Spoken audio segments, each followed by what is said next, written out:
శ్రీమతి రామానుజాయ నమః. నమస్కారం స్వామి అడి. నమస్కారం స్వామి.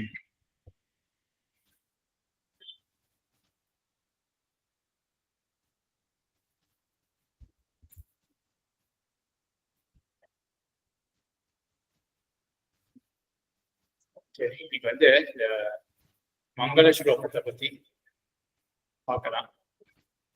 அதாவது இந்த மங்கள ஸ்லோகம்ன்றது எல்லா கிரந்தத்தினுடைய ஆதியில் மங்கள ஸ்லோகம். ஸ்ரீபாஷ்யத்திலே அகில புவன அப்படின்ற மங்கள ஸ்லோகம். மங்கள ஸ்லோகம் எதுக்காக பண்றா அப்படின்னா, அந்த கிரந்தமானது நிர்விக்னமாக, விக்னம்னா தடை, தடை இல்லாமல் ஒரு கிரந்தம் சமாப்தி அடையும், அதுக்காக மங்கள ஸ்லோகம் பண்றது. இப்போ இந்த நியாய சாஸ்திரத்துல என்ன சர்ச்சான்னா, மங்களமானது சமாப்திக்கு சாதனம் அப்படின்றது எப்படி தெரிஞ்சுக்கணும்? ஏன் இந்த கேள்வி வருது அப்படின்னா, நேர இப்போ மங்களாச்சரணம் பண்ணா சமாப்தி ஏற்படும், இப்போ ஜோதிஷ்டம் யாகம் பண்ணா சொர்க்கம் ஏற்படும் அப்படின்னு எப்படி வாக்கியம் இருக்கும், அதே போல நேர மங்களாச்சரணம் பண்ணா சமாப்தி, கிரந்த சமாப்தி ஏற்படும் அப்படின்னு அந்த வாக்கியமும் இல்லை. ஆனால் அப்போ எப்படி தெரிஞ்சுக்கிறது? மங்களாச்சரணம் பண்ணா சமாப்தி ஏற்படும் அப்படின்றது எப்படி தெரிஞ்சிருந்தார்கள் அப்படின்ற அந்த கேள்விக்கு 2 கிரந்தம் பார்க்கலாம். தர்க்கசங்கர் தீபிகா அப்படின்னு ஒரு கிரந்தம் இருக்கு, முக்தாவளி அப்படின்னு ஒரு கிரந்தம் இருக்கு. 2 ஒரே விஷயம் தான் சொல்லப்பட்டிருக்கு, கொஞ்சம் வேறு ரீதியில சொல்லப்பட்டிருக்கு. மங்களமானது, முதல் வாக்கியம், மங்களமானது வேதத்தில் சொல்லப்பட்ட நற்செயல் அப்படின்றது. இது அனுமான பிரயோகம். இங்க பட்சம் என்ன? மங்களம். என்ன சாதிக்கிறோம்? அது வேதத்தில் சொல்லப்பட்ட ஒரு நற்செயல் அப்படின்னு சாதிக்கிறோம். என்ன ஹேத்து அப்படின்னா, அலௌகிகமா இருக்கு, அப்புறம் தடுக்கப்படாத செயலாக இருக்கு, அப்புறம் சிஷ்டர்களால செய்யப்படுறதா இருக்கு. 3 இருக்கு இந்த மங்களத்துல. இந்த 3 தன்மைகள் இருக்கு. அலௌகிகம்னா அது கண்ணாலே அதுக்கு சாதனம், அது ஒரு இஷ்டத்துக்கு சாதனம் அப்படின்னு நம்ம பிரத்யக்ஷ பிரமாணத்தினால தெரிஞ்சிருந்தோமே என்றால், இல்லாட்டி அனுமானத்தினாலே தெரிஞ்சிருந்தோமே என்றால், அது லௌகிக கிரியாவாக ஆயிடும். பிரத்யக்ஷத்தினாலேயோ அனுமானத்தினாலேயோ தெரிஞ்சுக்கிறோம், இல்லாட்டி லோகத்தில் இருக்கக்கூடிய ஒருத்தர் சொல்லியாகவோ தெரிஞ்சுக்கிறோம். லோகத்தில் இருக்கிறவர் சொன்னார் அப்படின்னு அவர் எப்படி தெரிஞ்சுட்டு இருப்பார்? அவரும் பிரத்யக்ஷத்தினாலே அனுமானத்தினாலே தெரிஞ்சுட்டு இருக்காரு. அது கடைசியில பிரத்யக்ஷத்தினாலேயோ அனுமானத்தினாலேயோ அறியப்பட்ட ஒரு செயல், அதாவது அன்னையை அழைக்கக்கூடியதாக அறியப்பட்ட செயல், அது லௌகிகமான செயல். மங்களமும் அப்படி கிடையாது, அலௌகிகமாக இருக்கு. மங்களம் அலௌகிகமாக இருக்கு அப்படின்னு என்ன அர்த்தம்? மங்களம் ஒரு பயனுக்காக செய்ய ஒரு பயனை விளைக்கும் அப்படின்னு சொல்றதுக்கு எந்த பிரமாணம், பிரத்யக்ஷ பிரமாணமும் அனுமானமும் இல்லை, அலௌகிகமாக இருக்கு. அதே போல தடுக்கப்படாததாக இருக்கு, தடுக்கப்படாத செயலாக இருக்கு மங்களம். அதே போல சிஷ்டர்களால செய்யப்படுறதாக மங்களம் இருக்கு.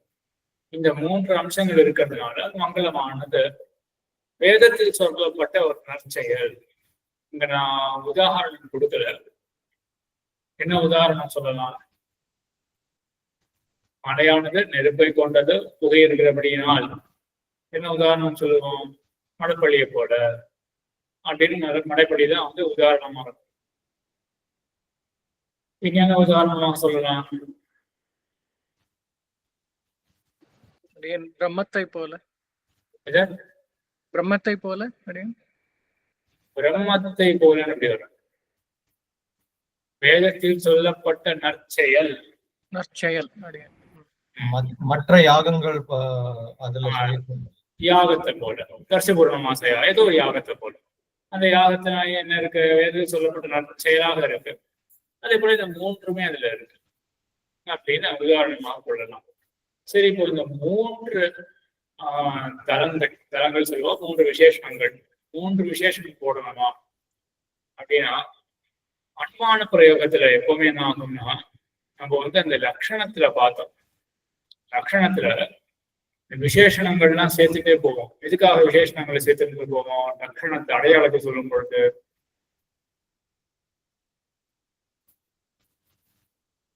வேறுபடுத்தி காட்டுறதுக்கு ஒன்னொன்னா வேறுபடுத்தி காட்டுறதுக்கு நம்ம சரிதான். லட்சணம் அப்படின்னாலே வேறுபடுத்தி காட்டுறதுன்னா அது அடையாளம் சேர்த்துட்டே போறதுக்கு அதிவியாப்தியை குறைக்கிறது, அதிவியாப்தி தடுக்கிறதுக்காக அது வேறுபடுத்தி காட்டுறது என்ன கிட்டத்தட்ட அதுதான் முதல் வருதுன்னு நினைக்கிறேன். அதிவியாப்தி தடுத்தாதான் இது கரெக்டா வேறுபடுத்தி காட்ட முடியும். அதான் முக்கியமா சட்டின புரியுமா அப்படின்னா அதிவியாப்தியை தடுக்கிறதுக்காக. ஏன்னா இந்த லட்சணமானது வேற ஒரு இடத்துலயும் போய் சேர்ந்து எடுத்துன்னா இப்ப வேறுபாடே ஏற்படாது. சரியா வேறுபடுத்தி காட்டுறதுக்காக, அதிவியாப்தி இல்லாம வேறுபடுத்தி காட்டுறதுக்காக நம்ம லட்சணத்துல நிறைய விசேஷணங்கள்லாம் போடுறோம். அதே போல ஹேத்துவுல விசேஷணங்கள் போடுறது எதுக்காக இருக்கு?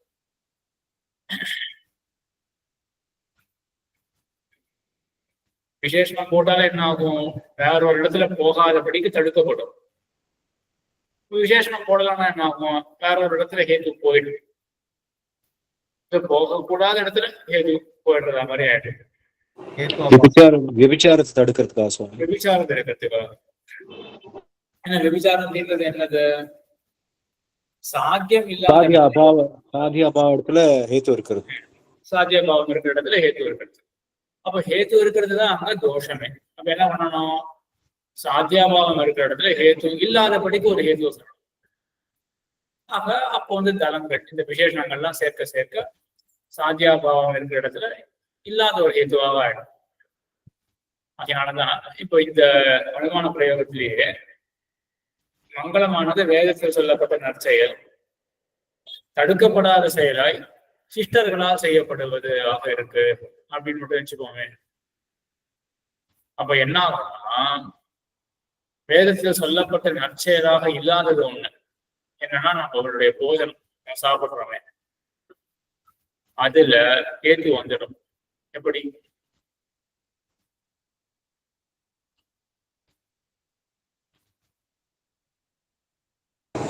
அதுவும் தடுக்கப்படாததாய் சிஸ்டர்களால் செய்யப்படுவதா இருக்கலாம் இல்ல சுவாமி?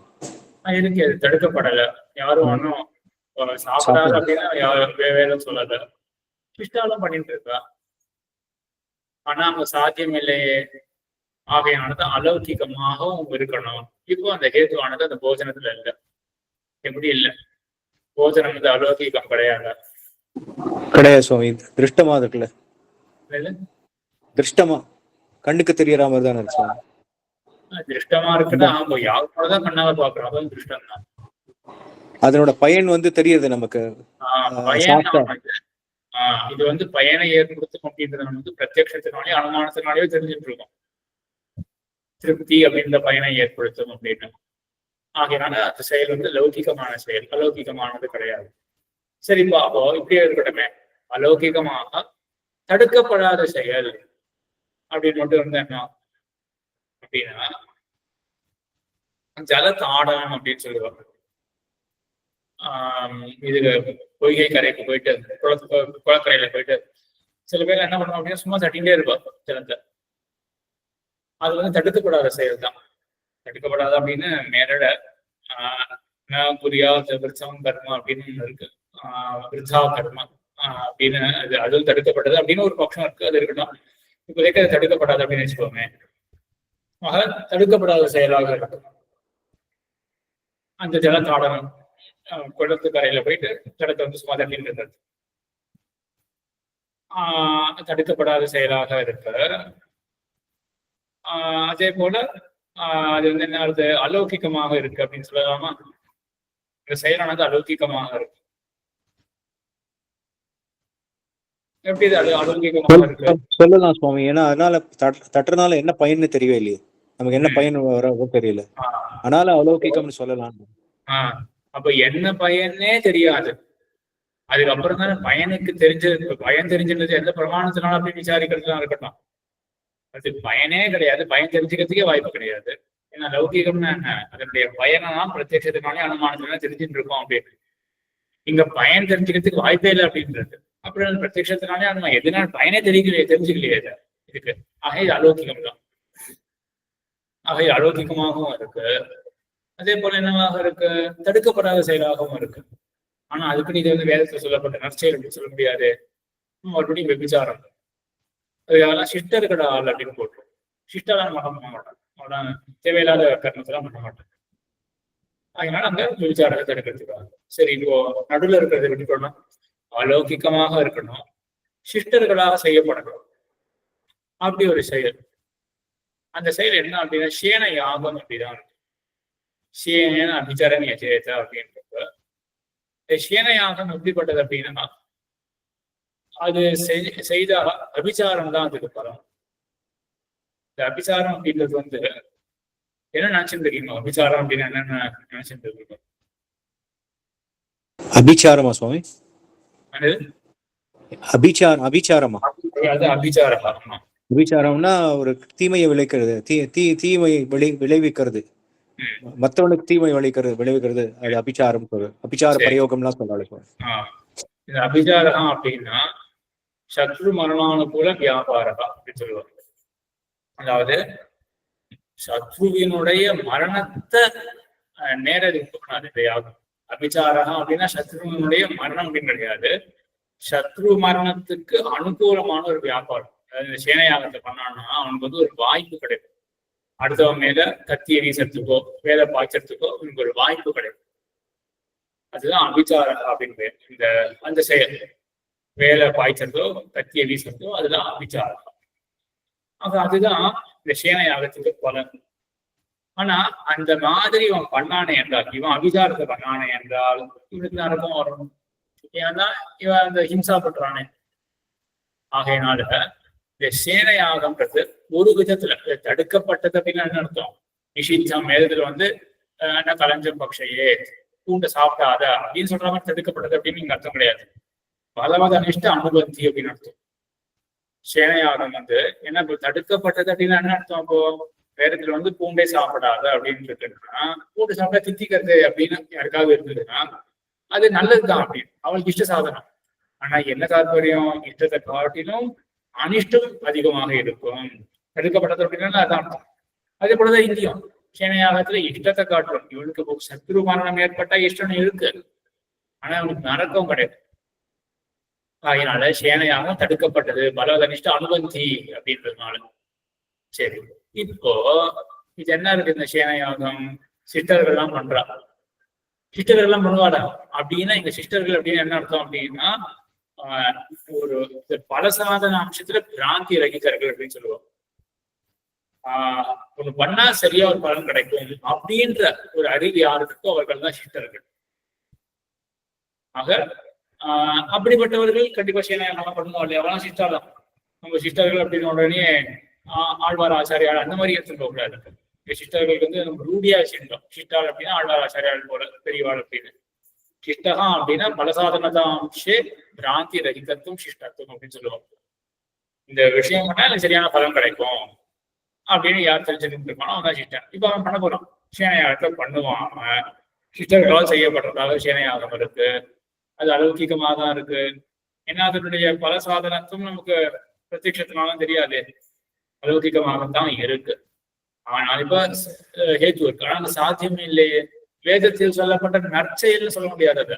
ஏன்னா நற்செயல்லாம் என்ன பண்ணணும்? அது பலவத நிஷ்ட அனுபத்தியாக இருக்கணும். ஆக அங்க வந்து விபச்சார வாரணம் பண்றதுக்காக என்ன போட்டிருக்கு? தடுக்கப்படாத செயல் அப்படின்னு போட்டிருக்கு. இப்ப சேனையாகும் போது ஒரு விதத்தை தடுக்கப்பட்ட செயல் தான். ஆகையினால எப்படிதான் அது வந்து இந்த அனுமானத்துல ஒவ்வொரு தளம் போடும் பொழுது விபச்சாரத்தை வாரணம் பண்றதுக்காக ஒவ்வொரு தளம் அப்படின்னு புரிஞ்சுக்கணும். சரியா? சரி, இப்போ இது வந்து ஒரு கிரந்தகாரர் அன்னம் பட்டர் அப்படின்றவர் அவர் இந்த மாதிரி சொல்றாரு. இந்த மாதிரி நம்ம வந்து மங்களாச்சரணம் அப்படின்றது வந்து வேதத்தில் சொல்லப்பட்ட நற்செயல் அப்படின்ற மாதிரி சாதிக்கிறார்.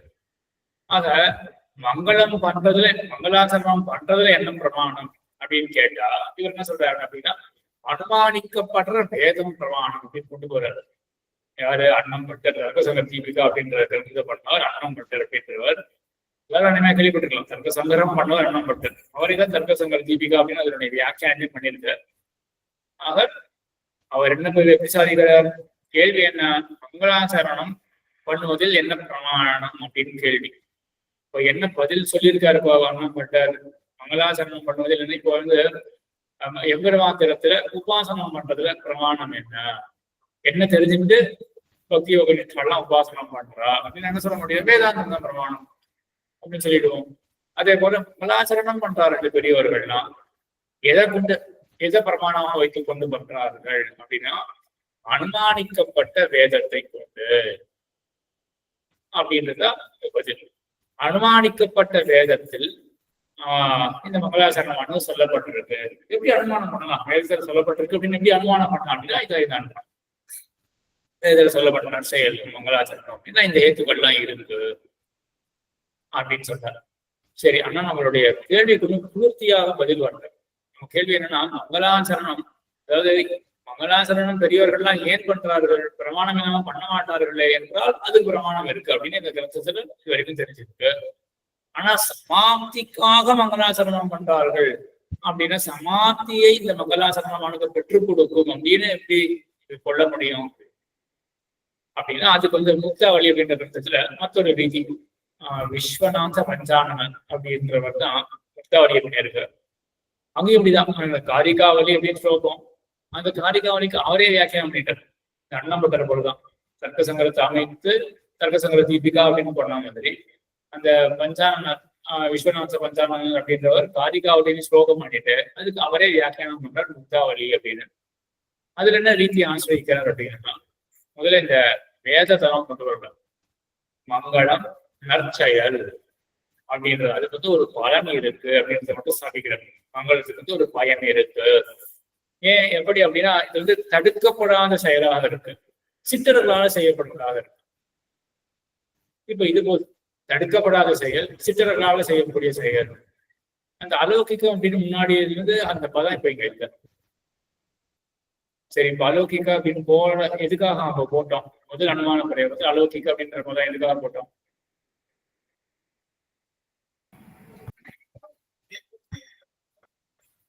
போஜனம் போன்ற அந்த மற்ற செயல் வந்து இது பண்றது. சரி, இப்ப போஜனம் அப்படின்ற செயல்ல தடுக்கப்படாத சித்தர்களால் அனுஷ்டிக்கப்பட்டிருக்கிறது. ஆனா அங்க என்ன இல்லை? வேதத்தில் சொல்லப்பட்ட தன்மையானது இல்லை, வேதத்தில் சொல்லப்பட்ட செயலாக இல்லை. சரியா? இங்க அந்த பதம் போடல. இப்ப ஏதாவது தோஷம் இருக்கு, அதனால மங்களம் நற்செயல் அப்படின்றது அலௌகிகா அப்படின்லாம் பதம் போடல. ஏதாவது தோஷம் இருக்கா?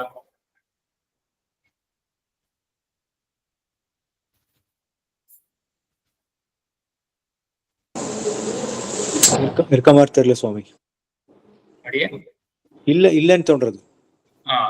ஏன் இங்க இல்லை அப்படின்னா இப்ப சாத்தியத்துல வேதத்தையே கொண்டு வரலையே, வெறும் நற்செயல் அப்படின்னு மட்டும்தான் கொண்டு இருக்கோம். அது நற்செயல் அப்படின்னா நீங்க ஒருவேளை தர்மம் அப்படின்னு நினைச்சுக்க வேண்டாம். நற்செயல் அப்படின்னா ஒரு பயனை கொடுக்கக்கூடியது. அதனால நற்செயல் போட்டதுதான் கொஞ்சம் சந்தேகமா இருக்குன்னு நினைக்கிறேன், கன்ஃபியூசிங்கா இருக்குன்னு நினைக்கிறேன். நற்செயல் அப்படின்னா ஒரு பயனுள்ள செயல், அவ்வளவுதான். அப்ப மங்களம் நற்செயல், தடுக்கப்படாத செயல், சிஸ்டர்களால் அனுஷ்டிக்கப்படுறது அப்படின்னு இருக்கா. இது போஜனத்துல இருக்கு, அது திருஷ்டாந்தமாகவே கொள்ளலாம் போஜனத்தை. ஏன்னா போஜனம் நற்செயல் தான், அதுக்கு பயன் இருக்கே, போஜனத்துக்கு திருப்தியை கொடுக்கறதே. அதே போல தடுக்கப்படாத செயலாகவும் இருக்கு. ஆக முதல்ல வந்து மங்களத்துக்கு ஒரு பலன் இருக்கு அப்படின்றத ஸ்தாபிச்சுட்டு இப்ப என்ன ஆகும்னா சாமானிய ஞானே சத்தி விசேஷ ஜிக்ஞாசா பவதி அப்படின்னு சொல்லுவாங்க. இங்க வந்து ஏதோ ஒரு சாமானியம் ஏதோ ஒண்ணு இருக்கு அப்படின்னு சொல்லுவாங்க, யாரோ ஒருத்தர் இருக்காரு இங்க அப்படின்னு தெரிஞ்சு போயிடுச்சு. அப்படி தெரிஞ்ச அப்புறம் என்ன ஆகும்? யார் அவர் அப்படின்ற எண்ணம் ஏது. சாமானிய ஞானே சத்தி விசேஷ ஜிக்ஞாசா பவதி. ஆக இங்க என்ன சாமானியம்?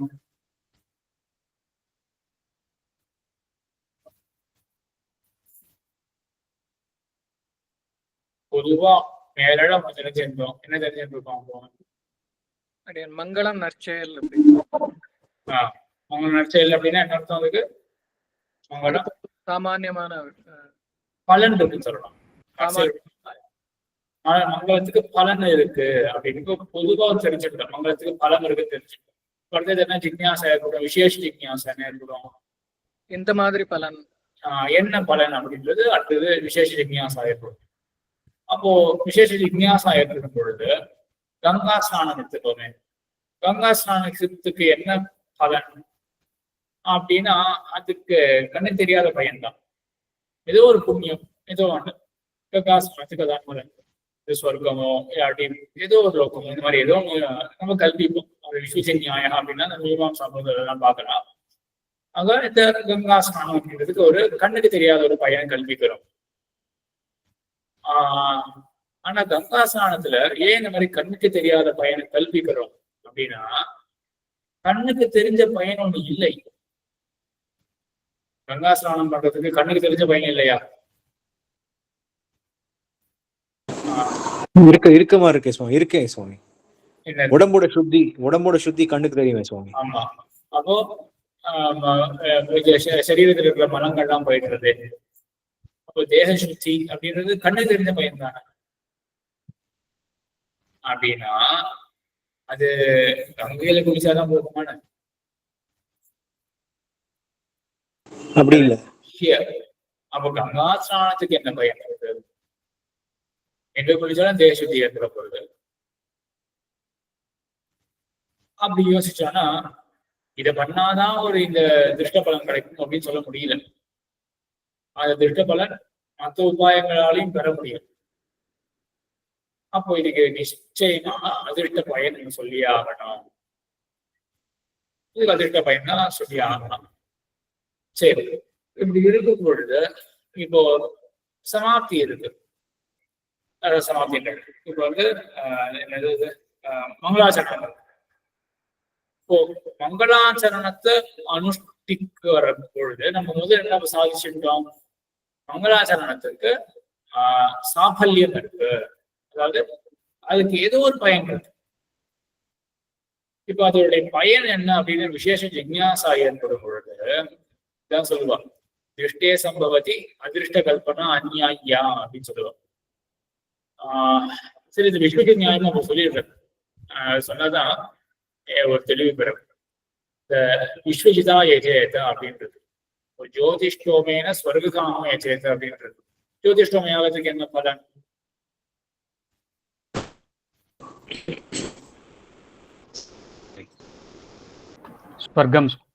ஸ்வர்க்கம் அப்படின்றது பையன். எப்படி தெரியறது? இந்த வாக்கியத்திலே சொல்லியிருக்கு. வாக்கியத்திலேயே இருக்கு, சொர்க்க காமஹா ஜோதிஷ்டோமேன ஏஜேது அப்படின்னு இருக்கு. ஆக சொர்க்கம் தான் பையன். ஆக என்ன ஒரு விஜிதமாக இருந்தாலும் வேதத்துல அந்த அந்த செயலுக்கு ஒரு பயன் இருக்கணும். அப்பதான் நம்ம பண்ணாவே பண்ணுவோம். அப்போ இது வந்து சொர்க்கம் பயன் அப்படின்றது அந்த வாக்கியத்திலேயே இருக்கு. சரி, சொர்க்கம் பயன் அப்படின்னு எடுத்துருக்கோம். விஸ்வஜிதா ஏஜேது அப்படின்றது விஸ்வஜித் யாகத்தை பண்ணுவாய், இவ்வளவுதான் இருக்கு. இப்ப நம்ம பயனை கல்பித்தே ஆகணும். ஏன் பயனை கல்பித்தே ஆகணும்? இந்த வாக்கியத்துல இல்ல. இதனால பயனை கல்பி அந்த வாக்கியத்துக்கு அப்பதான் சுவாமி ஒரு அர்த்தமே இருக்கும். ஏன் பண்ணு அப்படின்றதுக்கு ஒரு விதிச்சுன்னா எதுக்கு பண்ணணும்னு அடுத்தது ஒரு கேள்வி வரும். அதுக்கு அதை கல்பிச்சே ஆகணும். அதனால வேதத்தினுடைய அந்த பிரவர்த்தகத்துவம் அது வந்து ஒருத்தனை தூண்டுறது அப்படின்ற அந்த தன்மை எப்போ வரும் அப்படின்னா அது பழையன் இருக்கு அப்படின்ற ஞானத்தை ஏற்படுத்தி தான் வேதமானது பிரவர்த்தகமாகவே இருக்கும். ஆக வேதம் சாசனாதி சாஸ்திரம் அப்படின்னா தூண்டுறது அப்படின்னா வாயு உதகாதிபத் பிரேரயத்தி. ஏன்னா அது வந்து ஒரு சூறாவளி காற்ற போலையோ ஜலத்தை போலையோ ஒருத்தனை தூண்டாது. சாஸ்திரம் என்ன பண்ணும்? இஷ்ட சாதனத்தா ஞானத்தை ஏற்படுத்தி தூண்டும். இந்த செயலானது நல்ல பயனை கொடுக்கும் அப்படின்ற ஞானத்தை ஏற்படுத்தி தூண்டும். அப்ப இங்க விஸ்வஜிதா எஜேத அப்படின்னு இருக்கு. யாகத்தை பண்ணு அப்படின்னு வேதம் சொல்றது. அப்ப பண்ண வைக்கணும். வேதம் எப்படி பண்ண வைக்க முடியும்? இந்த யாகத்துக்கு இந்த பயன் இருக்குன்னு புரிய வச்சுதான் பண்ண வைக்க முடியும். ஆக அந்த புரிதல் ஏற்படும் அப்படின்னு கொள்ளணும்.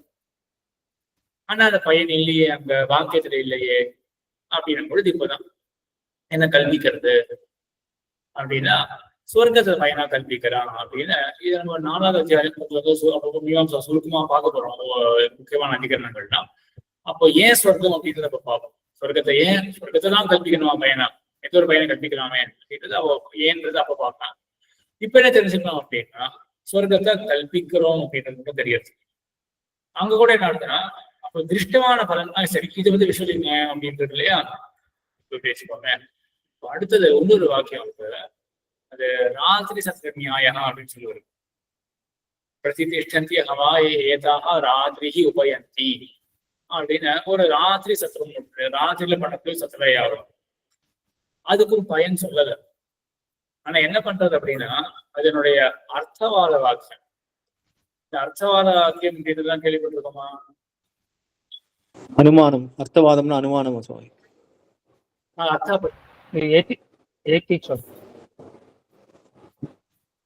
அர்த்தவாதம் அதாவது அதோட பெருமைகளை சொல்றது, அது இருக்குங்கிறத சொல்றது. அப்போ ஒரு யாகம் விதிக்கப்படுற யாகத்துல பிரரோச்சனா ஏற்படும். அதாவது நம்ம பண்ணணுமே அப்படின்னு ஒரு ஆசை ஏற்படும். நம்ம என்ன பண்ணுவோம், இவ்வளவு பெரிய யாகமா, சோம்பல் இருக்கு, ஆலசியம் சோம்பல் இருக்கிறதுனால கொஞ்சம் அது யாகம் நன்மை எனக்கு கொடுக்கட்டும், சொர்க்கத்தை கொடுக்கணும், எதனாலும் கொடுக்கட்டும், எனக்கு கொஞ்சம் களைப்பா இருக்கு, ஆயாசம், அப்புறம் இது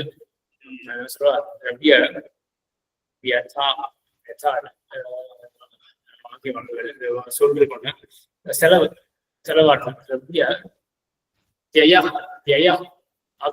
சொல்றோம்ல, திரவியம் வீணா போறது, செலவழிக்கணுமே அப்படின்னு அதனாலயும் நம்ம வந்து தயங்கி நிற்போம். அப்ப இந்த அர்த்தவாத வாக்கியம் அதனுடைய நம்மளை தூண்டும், அப்படி பண்ணி இப்படி பண்ணுன்ற மாதிரி அதனுடைய பெருமையெல்லாம் சரி. வாயு வைக்ஷே பிட்டா தேவதா வாயு விவசாயம் பாகின பதாவதி சயவேனம் பூதிம் கமயதி. வாயு வந்து இந்த மாதிரி தேவதையா இருக்கான் அப்படி அப்படின்னா வாயுடைய புகழ் சொல்றது இது மாதிரிலாம் இருக்கும். இப்போ அந்த மாதிரி ஒரு அர்த்தம், அது வந்து அந்த வாக்கியம் என்ன பண்ணோம், இந்த யாகத்தை பண்ணு அப்படின்னு விதாயக வாக்கியமா இருக்காது. அந்த வாக்கியம் எல்லாமே சித்தபர வாக்கியம். இப்படி இருக்கு, வாயு அப்படி இருக்கான், இப்படி இருக்கு, சொர்க்கம் அப்படி இருக்கு, இப்படி இருக்கு மட்டுமே சொல்லும். இப்ப அந்த மாதிரி ஒரு வாக்கியம் தான் இது. என்ன அப்படின்னா, இதை பண்றவர்கள் எல்லாம் நிலை நிற்கிறார்கள் அப்படின்னு. ராத்திரி சத்திரத்தை பண்ணு அப்படின்னு ஒண்ணு சொல்லிட்டு, இதை பண்றவர்கள்லாம் நிலை நிற்கிறார்கள். இதை பண்றவர்கள்லாம் நிலை நிற்கிறார்கள் அப்படின்னு சட்டை பார்த்தவொன்னே என்ன, இது வந்து ஒரு அர்த்தவாத வாக்கியம் அப்படின்னு தான் தோணும். ஏன்னா ஒரு பயன் இருந்ததுன்னா இவர்களுக்கு இதெல்லாம் ஏற்படும் அப்படின்னு சொன்னா பரவாயில்ல. இது வந்து இவர்கள்லாம் நிலை நிற்கிறார்கள் அப்படின்ற மாதிரி வர்த்தமான காலத்துல இருக்கு. இப்ப நம்ம என்ன பண்ணலாம், சத்திரயாகத்து சொல்லக்கூடிய வாக்கியத்திலேயே பயன் இல்லை, பயனை கல்பிக்கணும். விஸ்வஜித் யாகத்துல என்ன பண்ணணும், விஸ்வஜித் யாகத்துல சொர்க்கம்ன்ற பயனை கல்பிச்சோம், சொர்க்கம்னு கல்பிச்சோம். இப்ப அதே மாதிரி இங்கேயும் அதான் கல்பிக்கணும், சொர்க்கம் கல்பிக்கலாமே அப்படின்னு கேட்டுட்டு கிடையாது அப்படின்னு ஆத்திரேய பரமாத்திரையாக ஒரு ஆத்திரேயர் ரிஷி அவர் எடுக்கிறார். ஜெயினி வந்து சமாதத்துக்கு அவர் எடுக்கிறார். ஆத்திரேயர் ரிஷி என்ன சொல்றாரு அப்படின்னா, இங்க அடுத்த வாக்கியத்திலேயே பல ஸ்வரூபமா படத்தை போலவே ஒண்ணு சொல்லப்பட்டிருக்கு. அப்ப அதை விட்டுட்டு எதுக்காக புத்தியில உபஸ்திதமாக இல்லாத சொர்க்கத்தையை கொண்டு வரணும். அடுத்த வாக்கியத்துல என்ன இருக்கு, பிரதிஷ்டா நிலை நிற்பர்கள் அப்படின்னு இருக்கு. அந்த நிலை நிற்பர்கள் அப்படின்றது வந்து வர்த்தமான காலத்துல இருக்கு. இவர்கள்லாம் நிலை நிற்பார்கள், அதுதான் இவர்களுடைய பயன். அந்த மாதிரி எதுவும் சொல்லல, இவர்கள்லாம் நிலை நிற்பார்கள் அப்படின்றது மட்டும் இருக்கு. நம்ம இப்ப என்ன பண்ணணும், நிலை நிற்பர்கள் அப்படின்றத கொஞ்சம் அந்த வர்த்தமான காலத்தை நம்ம எதிர்காலத்தை மாத்திக்கணும் அப்படின்னு வச்சுக்கோமே. அதாவது நான் வர்த்தம் நிலை நிற்பர்கள் அப்படின்றது ஒரு அதுவே வர்த்தமான காலத்தை சொல்லுவேன். நிலை நிற்கிறார்கள் அப்படின்னு சொல்லியிருக்கேன், நானே நிற்பர்கள் அப்படின்னு சொல்லிட்டேன். பிரதிஷ்டந்தி நிலை நிற்கிறார்கள் அப்படின்னு மறுபடியும் சொல்றாங்க. அந்த அம்சத்தை மட்டும் இந்த ராத்திரி சத்திர யாகத்தை பண்ணு அப்படின்னு சொல்லிட்டு, ராத்திரி சத்திர யாகத்தை பண்றவர்கள் நிலை நிற்கிறார்கள் அப்படின்னு இருக்கு. இப்போ நிலை நிற்கிறார்கள் அப்படின்னா அது ஏதோ நிகழ்காலத்தை சொல்லும் பொழுது ஒரு பலமாவே தோணல. ஆனா நம்ம என்ன பண்ணணும் அப்படின்னா, பலனும் ராத்திரி சத்திர யாகத்துக்கு இல்லை. என்ன பண்ணணும், நிலை நிற்கிறார்கள் அப்படின்றத மட்டும் கொஞ்சம் மாத்தி வச்சுட்டு நிலை நிற்பார்கள் அப்படின்னு மாத்திட்டோம்னா அப்ப என்ன ஆகும், இதையே பலமாக எடுத்துக்கலாம். இதுல என்ன தாத்பரியம், இந்த ராத்திரி சத்திர நியாயத்துல என்ன தாத்பரியம் அப்படின்னா, ஒரு விஷயத்தை கல்விக்கும் பொழுது சட்டுன்னு புத்தியில எது ஏறுமோ அதை தான் எடுத்துக்கணும். விஸ்வஜித் நியாயத்தின் பொழுது என்னாச்சு, அங்க புத்தியில எதுவுமே ஏறல, கண்டது எதுவுமே இல்லை. இல்லாட்டி வேற ஒரு விஷயமும் மனசுக்கு வர அங்க சம்பாவனை இல்லை. நம்ம சொர்க்கத்துல தான் பலன் அப்படின்னு எடுத்துருந்தோம். இந்த ராத்திரி சத்திர நியாயத்துல அப்படி கிடையாது. அடுத்த வாக்கியத்திலேயே பலத்தை போல ஒண்ணு இருக்கு. அது மனசுக்கு வந்தோடனே நம்ம என்ன பண்றோம், இதேதான் பலமாக கொள்ளலாமே அப்படின்னு அந்த ரீதியை ஆசிரியக்கிறோம். இது எல்லாமே என்ன அப்படின்னா, எது மனசுக்கு சட்டுன்னு ஏறுறதோ அதுதான் பலனாக கொள்ளணும் அப்படின்னு அந்த ரீதியில பார்த்தோம்னா இங்க என்ன இருக்கு. இப்போ இந்த கங்கா ஸ்நானத்துக்கு அது மாதிரிலாம் ஒன்றும் சொல்ல முடியல. இது திருஷ்டமான பலன் அப்படின்றது ஒரு மாதிரி ஒன்றும் சொல்ல முடியல. ஆனால் இந்த மங்களாச்சரணம் இருக்கு இல்லையா, இந்த மங்களாச்சரணம் பண்ணும் பொழுது திருஷ்டமான ஒரு பலனை சொல்ல முடியும்னா அதையே தான் எடுத்துக்கணும். என்ன அந்த திருஷ்டமான பலன் அப்படின்னா சமாப்தியை தான் சொல்லணும். ஏன்னா மங்களாச்சரணம் எப்போ பண்றோம், கிரந்தத்தை ஆரம்பிக்கும் பொழுது மங்களாச்சரணம் பண்றார்கள். மங்களாச்சரணம்ன்றது ஒரு பயனை கொடுக்கும் அப்படின்னு தீர்மானம் ஆயிடுச்சு. அப்போ கிரந்தகாரர் எந்த ஒரு புத்தியோட பண்றாரு மங்களாச்சரணத்தை அப்படின்னா பயனை கொடுக்கும் அப்படின்ற ஒரு புத்தியோட தான் மங்களாச்சரணம். யாரா இருந்தாலும் பயனை கொடுக்கும் அப்படின்னா பிரயோஜனம் அனுதிஷ்ய மந்தோபின பிரவர்த்தது. ஆக பயனை கருதிதான் எல்லாருமே வேலை செய்வாங்க. இப்போ பயன் இருக்கு அப்படின்றதுனாலதான் அவர் பண்றாரு. அப்ப என்ன பயனாக இருக்கும் அப்படின்னா அந்த கிரந்தகாரருடைய அபிப்பிராயத்தை ஆலோசிக்கணும். அவர் எப்ப பண்றார், கிரந்தத்தினுடைய ஆதியில பண்றார். அப்ப அவருக்கு என்ன இஷ்டமாக இருக்கணும் அப்படின்னா கிரந்தத்தினுடைய பூர்த்தி. வேற என்ன சொல்ல முடியும், கிரந்த விஷயமா ஏதாவது சொல்லி ஆகணும். கிரந்தத்தினுடைய பூர்த்தி அதுதான் அவருக்கு இஷ்டமாக இருக்கணும். அப்ப இப்ப திருஷ்ட பலனே சட்டின மனசுக்கு ஆரோகிக்கிறது மனசுல. அப்ப அதையே தான் நம்ம பலன் அப்படின்னு அனுமானம் பண்ணணும். நம்மளுடைய விசேஷ விஞ்ஞாசாதாரணம் என்னது, மங்களத்துக்கு என்ன பலனாக இருக்கும் அப்படின்னு நம்ம சட்டனை என்ன யோசிக்கிறோம். மங்களாசரணம் பண்றவர் என்ன யோசிச்சிருப்பார், சமாப்தியை வேண்டிதான் பண்ணியிருப்பார், சமாப்தி தான் பலன் அப்படின்னு. இப்படிதான் நம்ம இப்போ மங்களாசனத்துக்கு சமாப்தியானது பலம் அப்படின்னு கல்பிக்கிறோம். இந்த சமாப்தி பயன் அப்படின்றது இருக்கு இல்லையா, எப்படி மங்களாசனமானது சமாப்தியை ஏற்படுத்தும் அப்படின்ன உடனே அதுல இந்த பிராச்சி நாடு நையாயிக்காலே பிராச்சி நாடு அவ என்ன சொல்றா அப்படின்னா விக்னங்களை போக்கிடும். மங்களாச்சரணம் பண்ணா விக்னங்கள்லாம் போயிடும். விக்னங்கள்லாம் போக்கிட்டு சமாப்தியை இதே கொடுத்துடும். மங்களாச்சரணமே சமாப்தியை கொடுத்துடும் அப்படின்னு இந்த பிராச்சீன நையாயிக்காலாம் சொல்றோம். ஆனா நவ்ய நையாயிக்கால் என்ன சொல்றா அப்படின்னா மங்களாசரணத்துக்கு சமாப்தியானது பலனே கிடையாது. விக்ன துவம்சம் தான் சமாப்திக்கு பலன். விக்னங்கள் இருந்தா இந்த விக்னங்கள் எல்லாம் நாசம் அடையணும். இதுதான் மங்களாசரணத்துக்கு பலன். சரி, சமாப்தி கிரந்த சமாப்தி எப்படி ஏற்படும் என்றால் அதனுடைய காரணம் கிரந்த கர்த்தாவுக்கு சாமர்த்தியம் இருக்கணுமே. ஆக சாமர்த்தியம் இருந்த சமாப்தி ஏற்பட்டுடும் அப்படின்னு. சரி, இப்ப நம்ம அந்த தாகம் வன்கி இந்த நெருப்பு அதெல்லாம் பார்த்துருக்கோம் இல்லையா, அந்த ரீதியில இப்ப யோசிச்சு பார்க்கணும். நவ்யாளுடைய ரீதியில காரியம் என்னது, தாகம். என்னது தாகம் சுமை. அந்த இதுல உதாரணத்துல தாகம் தானே. அந்த ரீதியில இங்க நவ்யாளை இங்க சொல்றேன். இப்ப நம்ம பாக்குற மங்களம் அப்படின்னு இந்த விஷயத்துல கடைசியா சொன்னதுல காரியம். சரி, அதையும் சொல்லிடுறேன். விக்னங்களோட விநாசம் சுவாமி. சரி, அப்படி வச்சுக்கோங்க. சரி, இப்போ விக்னங்களோட விநாசம் காரியம் அப்படின்னு வச்சுக்கோங்க. சரி, காரணம் என்ன? காரணம் மங்களாச்சரணம். மங்களாச்சரணம் இதுதான் விக்ன விநாசத்துக்கு ஆகிற காரியத்துக்கு காரணமாக இருக்கிறது மங்களாச்சரணம். சரி, சமாப்தி என்கிற காரியத்துக்கு சாமர்த்தியம்.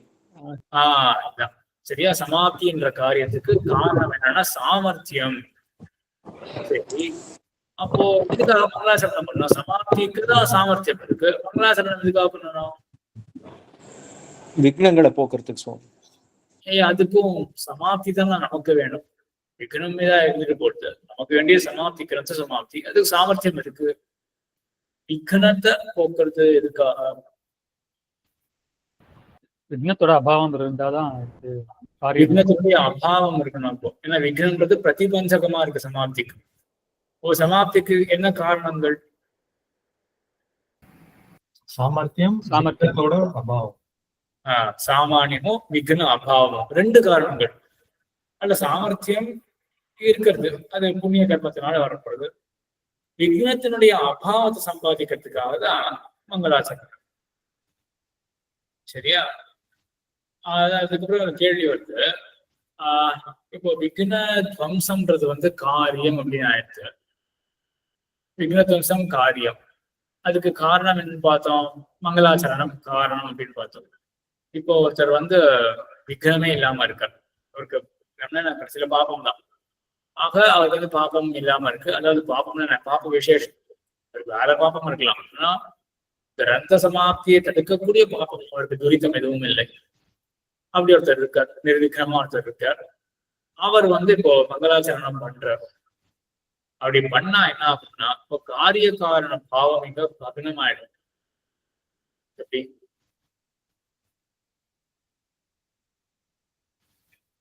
காரியம் விக்ன நாசம், காரணம் மங்களாச்சரணம். மங்களாச்சரணம்ன்ற காரணம் இருக்கு, ஆனா என்ன இல்லை, காரியம் இல்ல. காரியமான விக்னமே இல்ல. காரியமான விக்னம் சொல்லக்கூடாது. விக்னத்தோட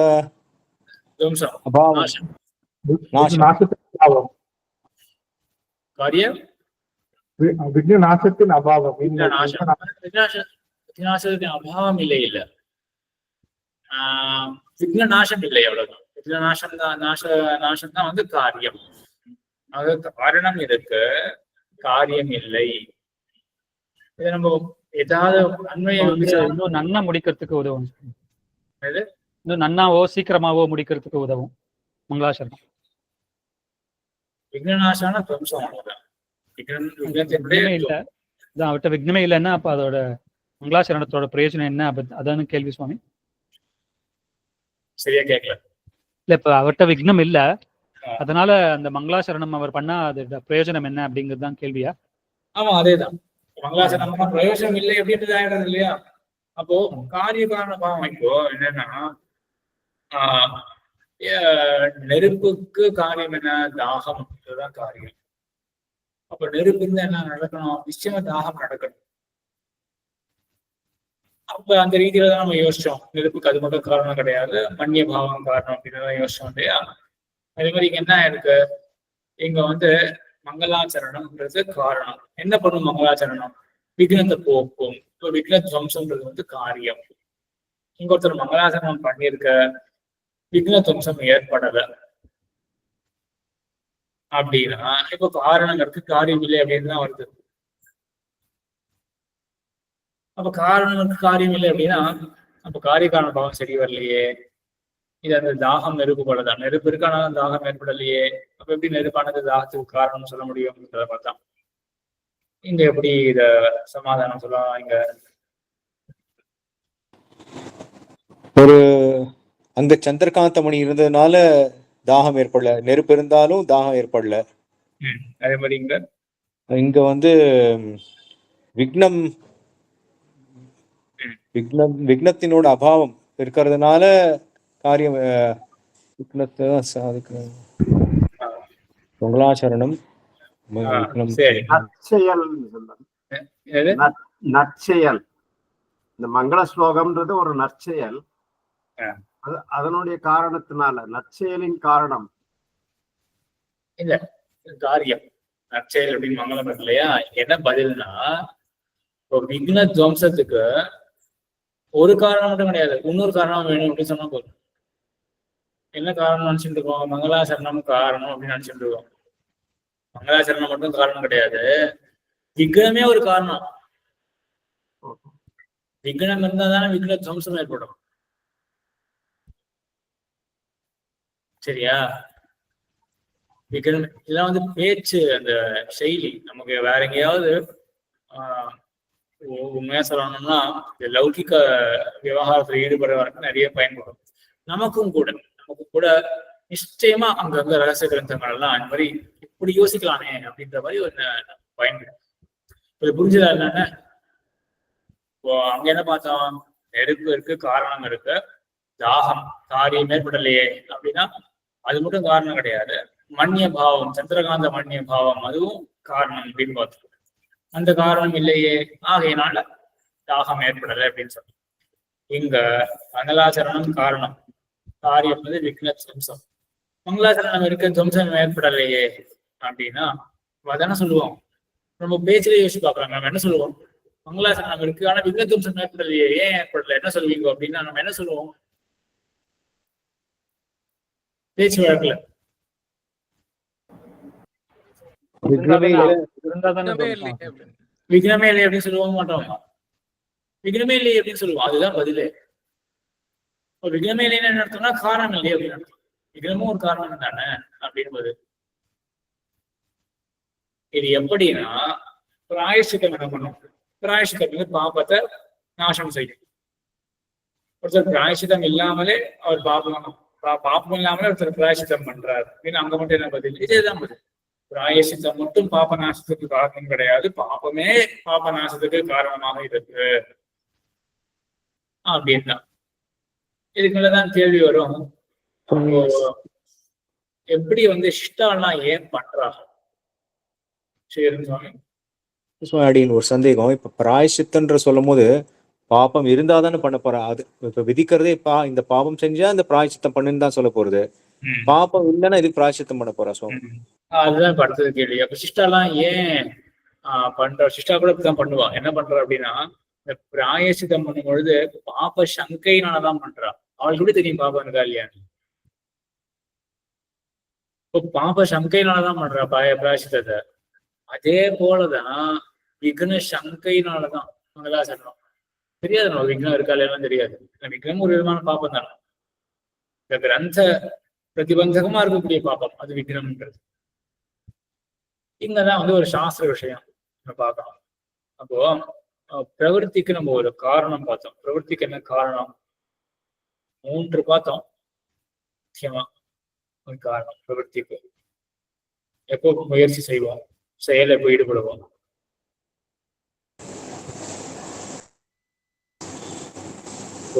இச்சையா இருக்கணும் சுவாமி. இச்சை இருக்கணும். இச்சை இருக்கணும். சரிதான். இச்சை இருந்தா அடுத்த பிரவருத்தி. அது அப்புறம் அது ஒரு பலன் கொடுக்கணும். அது அந்த காரியம் செஞ்சா எனக்கு நல்லது நடக்கும், கெட்டது நடக்காது அப்படின்னு. சரி, இதெல்லாம் இச்சைக்கு ஆக்சுவலா இதான் இச்சைக்கு காரணம். அந்த இஷ்ட சாதனதா ஞானம், அப்புறம் பலவதனிஷ்ட அனுபந்தித்வ ஞானம். அதோட ஒரு வேறுபாடு பார்த்தோம். பலவதனி அனிஷ்ட பலவதனிஷ்ட அனுபந்தி அப்படின்னு தெரிஞ்சுக்கணும்னு அவசியம் இல்லை. இது பெரிய தீமையை கொடுக்கும் அப்படின்னு தெரிஞ்சுக்கணும்னு அவசியம் இல்லை. அதாவது பெரிய தீமையை கொடுக்காது அப்படின்னு தெரிஞ்சுக்கணும்னு அவசியம் இல்லை. பெரிய தீமையை கொடுக்கும்னு தெரிஞ்சுக்காமல் இருக்கணும் அப்படின்னு. அது ஒரு சின்ன விஷயம். அது ஏற்கனவே பார்த்துருக்கோம். ஆனா எவ்வளவு தூரம் பார்த்தாலும் கொஞ்சம் சிரமமா இருக்கும். இப்ப ஸ்கிப் பண்ணிடுவோம். முக்கியமா என்ன அப்படின்னா, இஷ்ட சாதனதா ஞானம். இது வந்து எனக்கு நன்மையை கொடுக்கும் அப்படின்னு. இப்போ இந்த இஷ்ட சாதனதா ஞானம் அப்படின்றது இல்லையா, இதை எனக்கு நன்மையை கொடுக்கும். இந்த ஞானமே 2 விதம் சொல்றோம். சம்சயம், நிச்சயம். 2 விதம் ஞானம்ன்றது. சம்சயம்னா என்ன? சந்தேகம். நிச்சயம்னா என்னது? தெரியும். நிச்சயம் அவ்வளவுதான், தெளிவு. எதிரில குடம் இருக்கு அப்படின்றது வந்து நிச்சயம். சம்சயம், இதை பத்தியே கூட ஒரு நோட்ஸ் எடுக்கலாமே. இதை பத்தி சொல்லலாம் நினைக்கிறேன். ஏகஸ்மின் தர்மினி விருச்ச நானா தர்ம அவகாயி ஞானம் அப்படின்னு சொல்லுவாங்க. சம்சயம் அப்படின்றது இல்லையா. சரி, நம்ம பண்ணுவோம். நம்ம அடுத்த வகுப்புலயே வந்து சம்சயம்னா என்ன அப்படின்றத பத்தி பார்ப்போம். அதை பத்தி நம்ம பார்க்கலாம். சம்சயம் என்ன அப்படின்றது. இப்போ இங்க சின்ன அம்சம் என்ன தெரிஞ்சுக்கணும் அப்படின்னா, ஒரு ஞானம் இருந்ததுன்னா அது தெளிவான ஞானமாகவும் இருக்கும், அதே போல சந்தேக ரூபமாகவும் ஞானமாகவும் இருக்கும். இதுலயும் ஒரு ஆச்சரியம் என்ன அப்படின்னா, தப்பான ஞானமும் கூட நிச்சயமாகும்.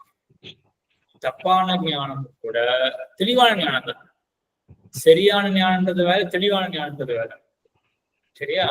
அதெல்லாம் நம்ம அடுத்த வகுப்புல பார்க்கலாம். சம்சயம், பிரமம், நிச்சயம் போனதுக்கு என்ன லட்சணங்கள் அப்படின்னு. இப்போ என்னன்னா, இஷ்ட சாதனதா ஞானம் அது இச்சையை ஏற்படுத்தி பிரவர்த்திக்கு காரணமாக இருக்கு. அது இந்த செயலானது எனக்கு இஷ்டத்தை கொடுக்கும் அப்படின்ற நிச்சயம் வேணும்னு அவசியம் கிடையாது. ஏதோ ஒரு ஞானம் இருந்தா போதும். என்ன சொல்ல வரேன்னு ஊகிக்க முடியாது, கெஸ் பண்ண முடியாது.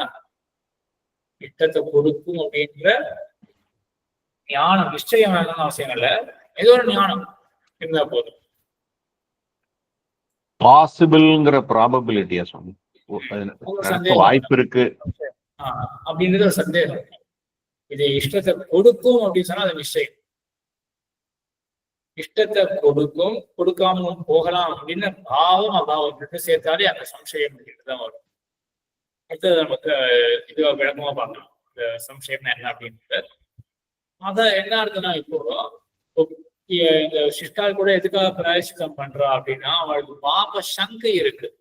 இப்போ பாபம் இருக்கு அப்படின்னு நிச்சயம் இருந்தா மட்டும்தான். அப்போ நிச்சயம் இருந்தா மட்டும்தான் என்ன ஏற்படும், இங்க இஷ்ட சாதனதா ஞானம் அப்படின்னு சொன்ன இல்லையா.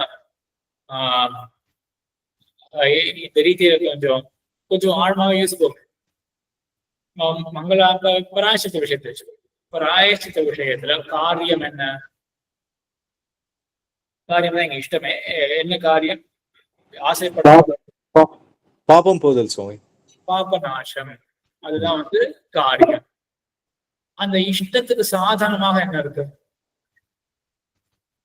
பிராயஷ்சித்தம். பிராயசித்தம் இஷ்ட சாதனமாக இருக்கு. பிராயசித்தம் மம இஷ்ட சாதனம். இஷ்டம் பாபநாசம், பாபநாச சாதனம். பிராயசித்தம் மம பாபநாச சாதனம் அப்படின்னு தெளிவா அறிஞ்சிட்டார். நிச்சயம் இருக்கவர் அப்படின்னா என்ன பண்ணுவார்? பிராயசித்தத்தில் ஈடுபடுவார். ஆனால் இந்த பாப்பம் இருக்கா இல்லையா அப்படின்னு ஒரு சந்தேகமா இருக்கு. அப்ப என்ன ஆகும்? பாப்பம் இருக்கா இல்லையா அப்படின்னு சந்தேகம் இருந்ததுன்னா பிராயசித்தம் அது இஷ்ட சாதனமா அப்படின்ற சந்தேகத்துல போய் முடியும். ஏன்னா பாப்பமே இல்லை அப்படின்னு வச்சுக்கோமே. அப்போ பாப்ப நாசத்தை பிராயசித்தம் ஏற்படுத்த முடியுமா? நல்லா பார்த்துட்டோமே. பாப்ப நாசத்துக்கு என்ன காரணங்கள்?